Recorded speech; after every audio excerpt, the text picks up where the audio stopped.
Hello and welcome to the Amiga workshop building of the workshop. At the moment I'm working on a TV out mod for a Game Boy Advance SP. Don't know if I should rename the channel Nintendo/Amiga channel, because what has happened from learning assembly language and 68,000 language for the Amiga.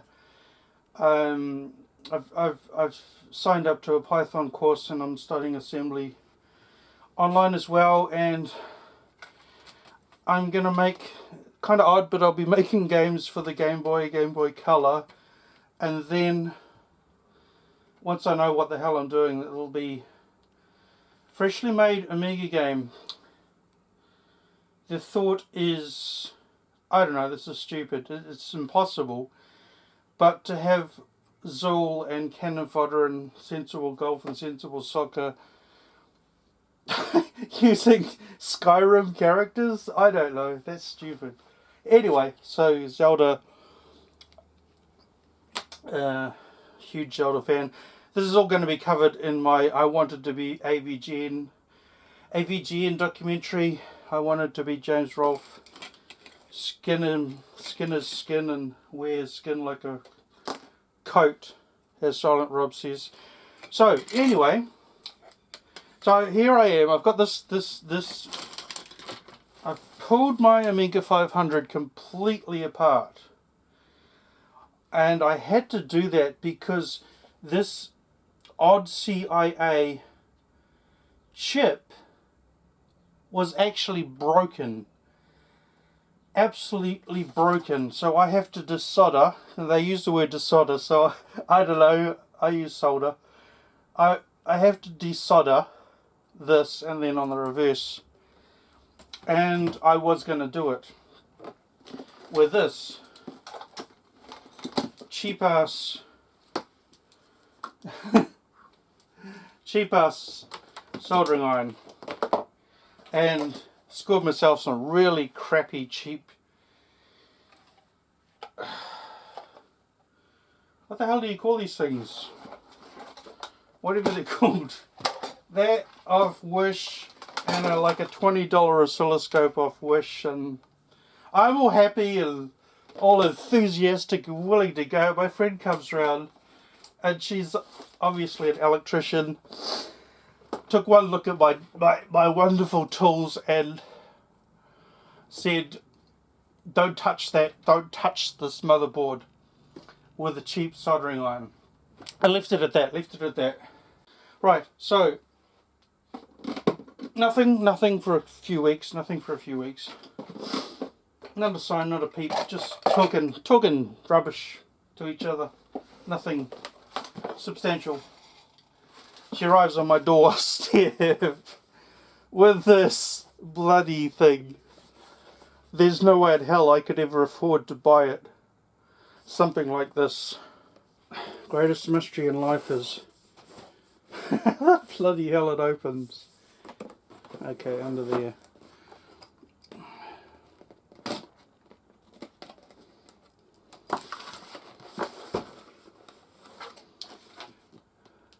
So it's a temperature controlled soldering station. I don't know what that is. I just know that it's very expensive. Oh, now I've got two. Ah, oh my gosh.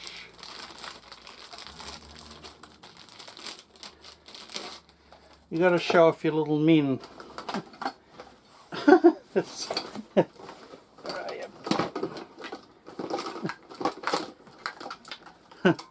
So I've gone from this, oh, you need a good clean, gone from that, now I've got this, and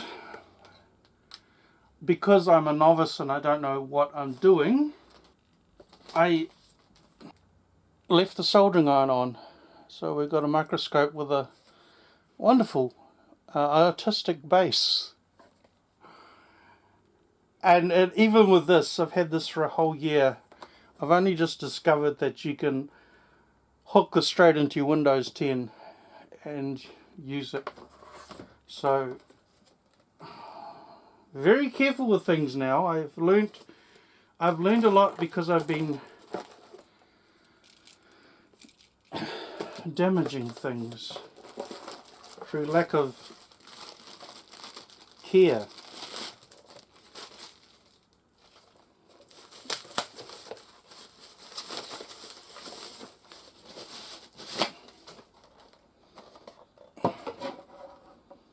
So that plugs into there. There's a little indentation so you don't get it wrong. There's a power on, power off, and there's a heater. So then how do you know what temperature to put it at? You probably have to read instructions and things. That usually has to happen. I have an idea how to not lose this is to like keep it in the box. Keep the box.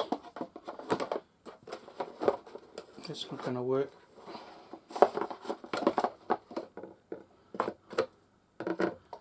Keep the box nearby.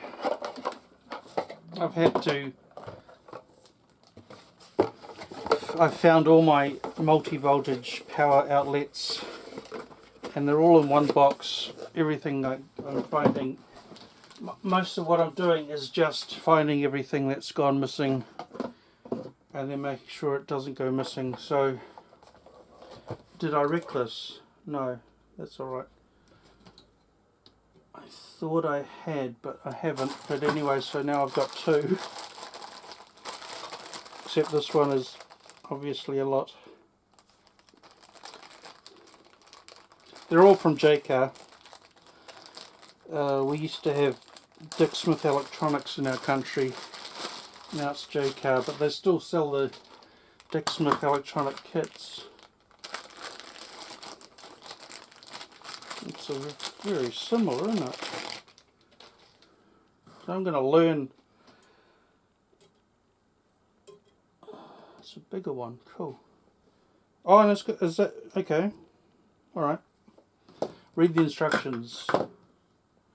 Wow, that is solid metal. Wow. Okay. So don't know what I'm doing yet, but this is just the beginning. Number two. So yeah, I've been learning this by watching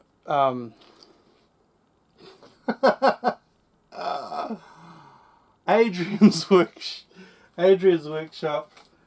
Oh God.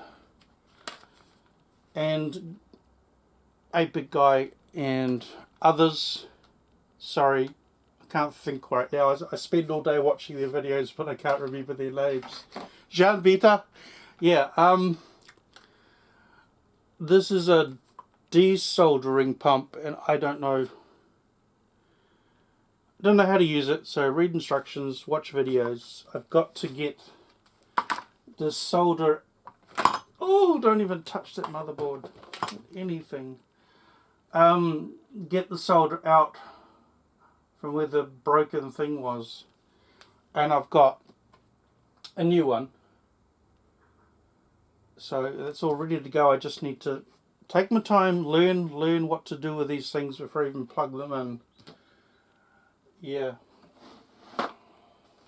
Oh, number three is, I don't know why, but I ordered this from JCar, which is just down the road, and it took nearly a month to get here, whereas stuff from Wish arrives a week later. So my tweezers, very handy, and they're not, these are proper.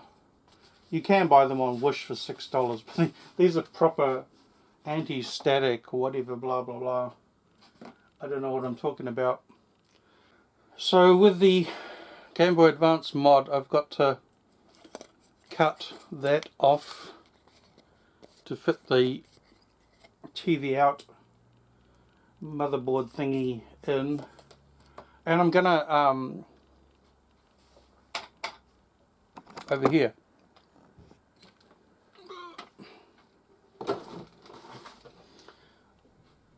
I'm gonna get the GoTech to not be just sitting like that. I'm gonna have to cut into the case and get that looking good. Try and make a better job than that hash job. The first one I did, I sold with a keyboard and a MIDI master system and all sorts of software. Right, so talking about cutting, sorry. So I've been watching again 8-Bit Guy. It's kind of weird, like 8-Bit Guy and 8-Bit Keys, Dr. Mix. It's going to be a documentary. But I've been watching repair videos while I was insane, coming out of the cult. I was watching repair videos for years and years and years, and now I'm only watching programming, Blender, blah blah blah, and repair jobs on YouTube. Except when my brain farts out, then I switch to watching serial killers or something that doesn't mean anything to me. I took the whole lot out and I don't fit back in. So anyway, yeah, watching 8-Bit Guy, and they're talking about, I mean, there's a whole lot of stuff I don't understand. They talk about alcohol, something, flux, all these words I don't understand. But I will, when you're watching the cover disc episodes, the Quiggles, they live inside a city that's just made of loose wires. Instructions? That's an odd thing to have. Switch, check, lock button. Oh, it's a mini engraver. Is that the same as the Dremel? I hope so. I typed in Dremel and it came up. So that plugs into that. Okay. It's got all these different engraving tools. I hope I haven't bought the wrong thing. Find out. Okay, let's get back to work.